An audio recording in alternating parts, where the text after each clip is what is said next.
How I use discernment.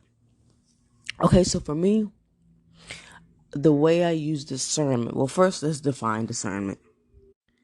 To use reasoning and judge well. That's not the technical definition online, but that is a definition I saw on Ancestral Voices on Instagram, and I really liked it.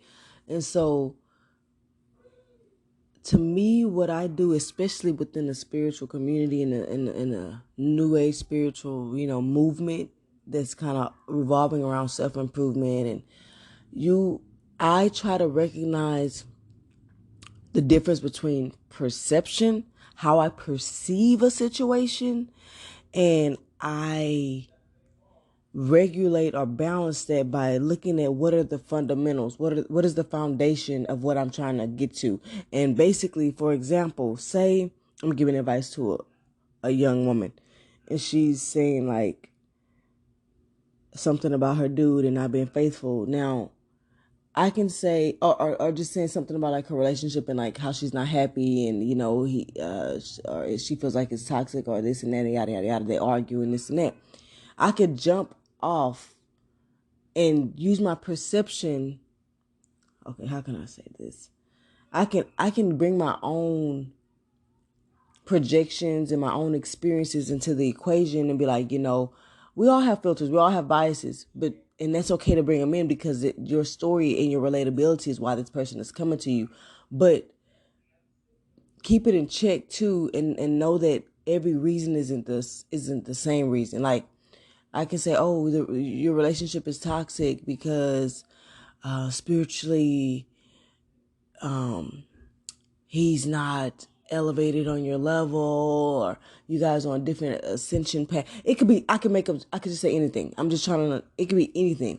But the why necessarily isn't always necessary. I do believe in getting to the roots to find a solution, but sometimes it's not like me telling you the why. It's you digging to the roots of why you keep repeating a pattern of getting in certain relationships. That's more fundamental. Or basically like, how do you feel about yourself that keeps putting you into this situation? Because the fundamentals of relationships and issues are usually revolving around your sense of self-worth, your ability to make boundaries, your ability to avoid your fears, and spiritual bypassing and all these things based on fear of judgment, insecurities. All those are more fundamentals of human nature versus the why.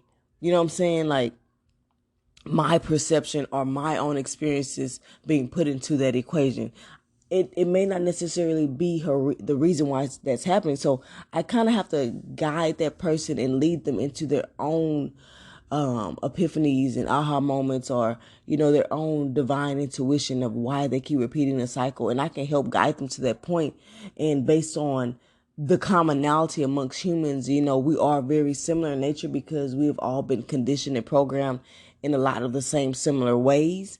But everybody still has their individuality as well, and their own spiritual purpose and their own soul purpose to on this earth, that the lessons that they have to learn individually to them or uniquely to them.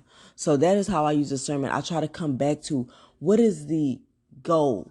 You know what I'm saying? Like, is it really about breaking up this relationship and making her hate men and making this dynamic, whatever, like, or is it about giving her real solutions and real tools to understand how to not continue to repeat something, how to not let,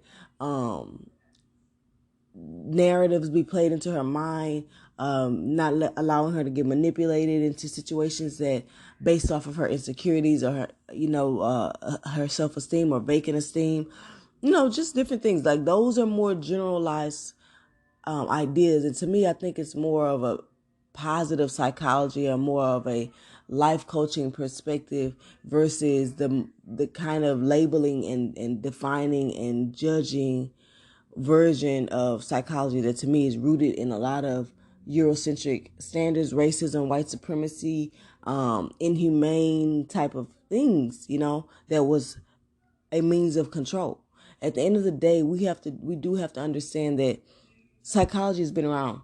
People been knowing how the mind has worked, and think about how many people actually understand that. So to me, that is the injustice in itself. The fact that people don't understand the mind and it has not been laid out to allow us to make autonomous decision, instead of us being manipulated and unconsciously led to consume, buy, to fuel like the capitalist society we live in. To me, is a form of oppression, a form of disempowering. And so, yeah, I don't like to. There is a thin line between victimhood and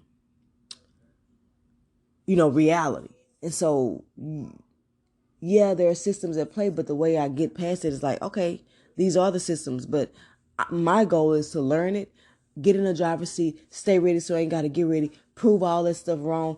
Don't be the statistic. Don't be the person who gets defeated, yada, yada, yada. You know what I'm saying? Go through the motions, go through it, ups and downs, but never stop. Never stop. But yeah, this was a video on discernment. And then once again, I started preaching about never stopping. But all right, that's kind of how I use discernment.